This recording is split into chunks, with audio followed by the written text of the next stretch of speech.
Hello বন্ধুরা, আজ একটা নতুন রেসিপি নিয়ে চলে এসেছি। আমি করব আলু পটলের তরকারি গোবিন্দভোগ চাল দিয়ে। যার জন্য আলু পটল ডুমো ডুমো করে কেটে লাল লাল করে ভেজে নিয়েছি।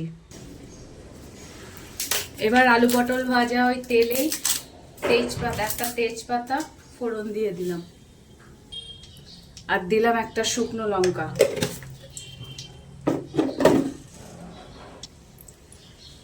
এদিকে একটু আদা, 1 ইঞ্চি মতো আদা নিয়েছি, 4টে এলাচ নিয়েছি, আর হাফ ইঞ্চি মতো দারচিনি স্টিক নিয়েছি, ওটাকে পেস্ট করে নিয়েছি। এবার কড়াইতে ওই মশলাটা দিয়ে দিই। মশলাটা ভালো করে কষা হোক। মশলা খানিকটা কষা হয়ে গেছে, আদার কাঁচা গন্ধটা চলে গেছে। এবার কুচিয়ে রাখা টমেটো দিয়ে দিলাম, দিয়ে দিলাম নুন। এবার আবারও ভালো করে কষবো।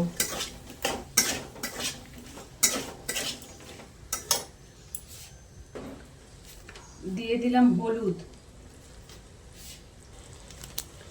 এবার দিয়ে দিলাম কাশ্মীরি লঙ্কা গুঁড়ো।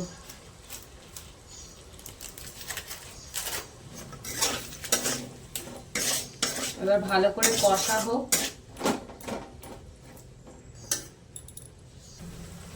মশলা ভালো করে কষা হয়ে গেছে, তেল ছেড়ে দিয়েছে, টমেটোও গলে গেছে। এবার 1 মুঠো গোবিন্দভোগ চাল নিয়েছি, ভালো করে ধুয়ে নিয়েছি। এবার এই ধুয়ে রাখা চালটাকে দিয়ে দেবো।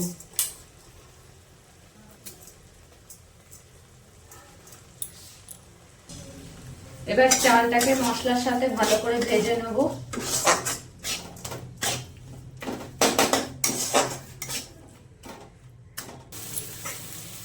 মশলার সাথে চাল ভালো করে ভাজা হয়ে গেছে। এবার ভেজে রাখা আলু পটলটা দিয়ে দেবো।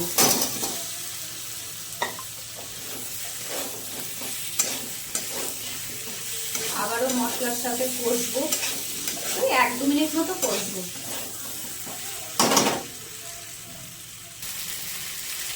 এবার একটু মিষ্টি দিয়ে দেবো, মানে গুড় দিয়ে দেবো।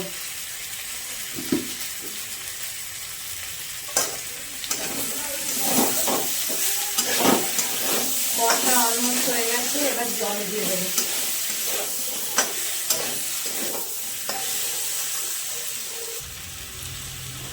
এবার 2 কাপ মতো জল দিয়ে দেবো।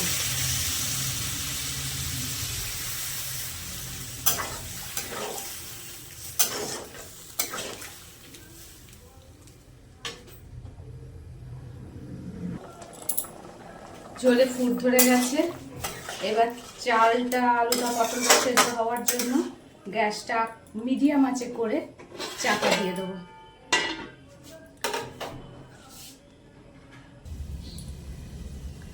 এবার ঢাকাটা খুলবো। আমাদের তরকারিটা হয়ে গেছে। এবার গরম মশলা দিয়ে দিলাম,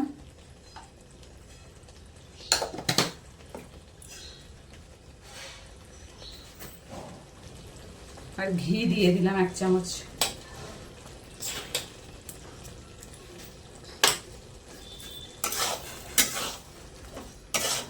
আলু পটলের দম আমাদের রেডি।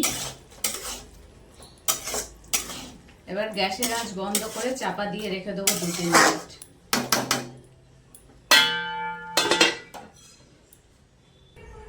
গোবিন্দভোগ চাল দিয়ে আলু পটলের দম আমাদের রেডি।